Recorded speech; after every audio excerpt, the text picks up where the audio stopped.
Hi there, welcome to LSAT Demon Daily. I'm Josh Mansfield, the teacher with the demon, and with me is Nathan Fox, one of the founders of LSATdemon.com and the weekly podcast Thinking LSAT. Nate, today our first email here from John. Subject is blind review. John says, "I'm thrilled to be on the demon!" Exclamation point.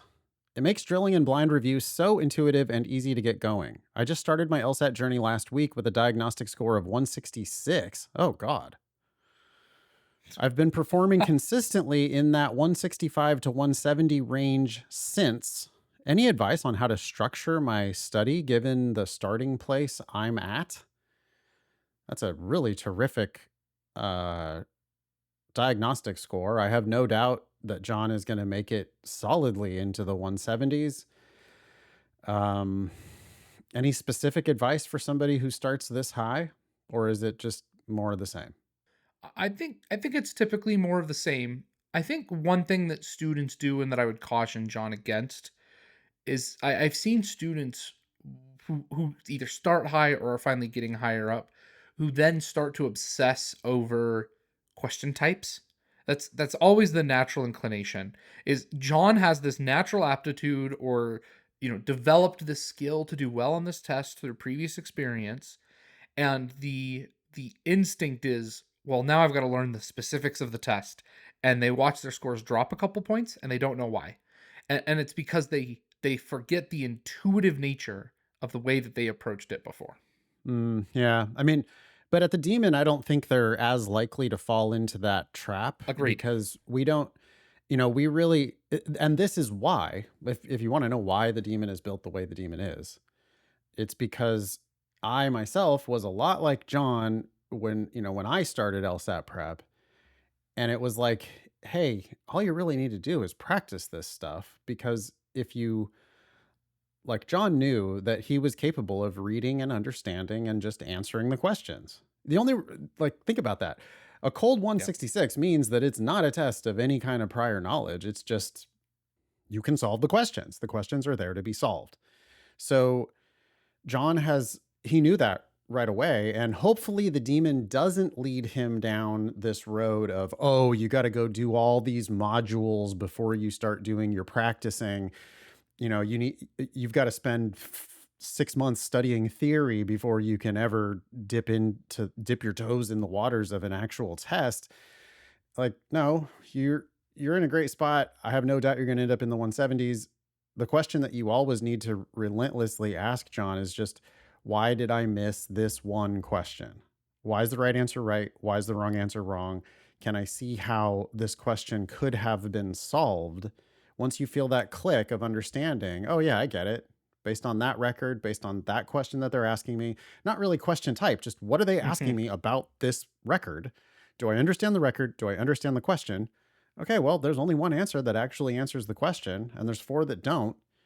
So every one of those mistakes, John, is a huge opportunity to learn. And I think, yeah, for somebody like this, if you just learn the maximum from your mistakes, drill, review, learn, and then just keep repeating that. But I think as far as like how to structure your study plan, kind of the same as everybody else. I would recommend Yes. a mix. Do some drilling, do some timed sections, always learn the maximum from your mistakes. John, you are the type of person that if you wanted to do a full test once a week or something, I wouldn't discourage you from doing that. As long as you're reviewing. And most students, I would discourage them from doing that, because if you're at 150, a full test means you've got a lot of review that you've got to do. When you're at 170, a full test means, okay, I've got these 6 questions that I need to review. So it's a lot more feasible for the highest scorers to build full tests into part of their study plan. And even all that said, you just still don't need to. You could just do timed sections instead and then review immediately instead of doing more timed sections then reviewing. Yeah. John highlights something that I think is valuable as well, kind of about the demon approach, is that idea of blind review. Yep. Um, Nate, I think that there's two phrases that students come to the demon with after seeing on Reddit, on other programs, when they think of blind review and what that Yep. means. The one that I think John here is referring to specifically that is amazing about our drilling feature is when you click submit on one question. It's one question at a time. You click submit on one question. It does not immediately show you the answer. All it shows you is that you got it wrong. At which point, you then have the opportunity to redo that question, think about it. Why did I miss it? Try again, and then look at the correct answer. And Yes. so that is the blind review here that it seems with drilling and blind review that John is referring to, and is one that I think is an amazing part of the study like process and the ability for us to try and learn again, try and solve it if we didn't before. The other phrase I've heard blind review refer to as is where you finish a timed test, and as soon as you finish, you go through without knowing which ones you missed and you reattempt ones that you think that you might have gotten wrong Mm, and see if you can correct them. mm.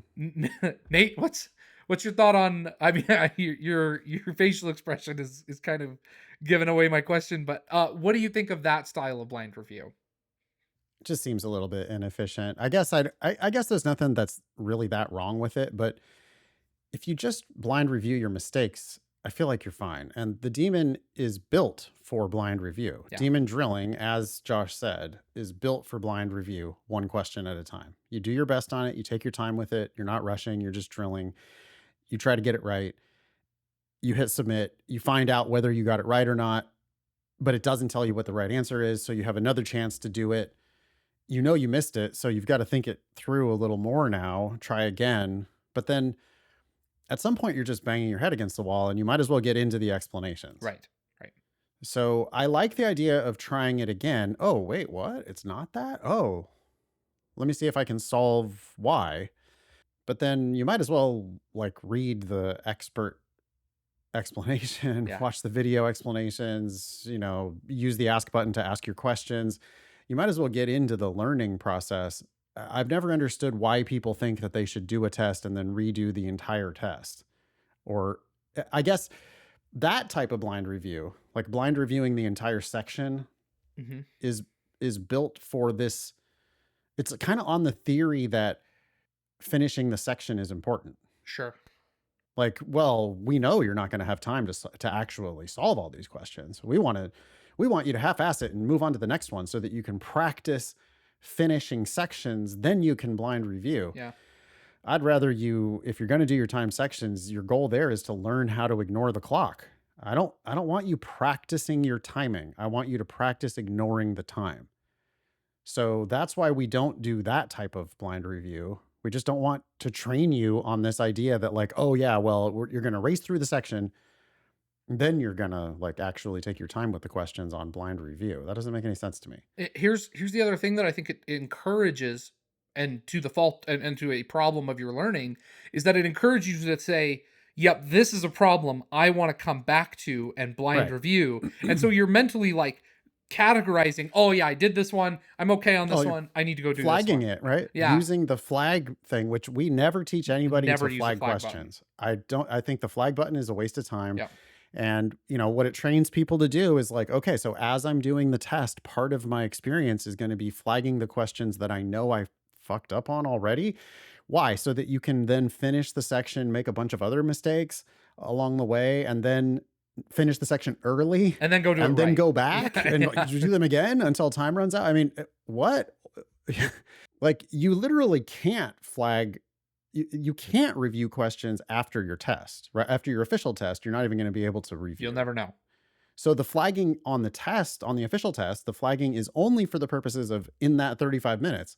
And the vast majority of students shouldn't be finishing the sections anyway. Right, Even the ones right. that are scoring 170. John, I'm never telling you that you should finish your sections.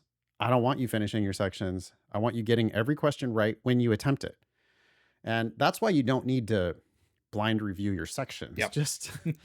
Just do your sections accurately. If you run out of time and you want to attempt 23, 24, 25 that you didn't have time to attempt in the timed section, then sure, take all the time you want to answer those questions. And you can do that as well in Demon Review. Yeah.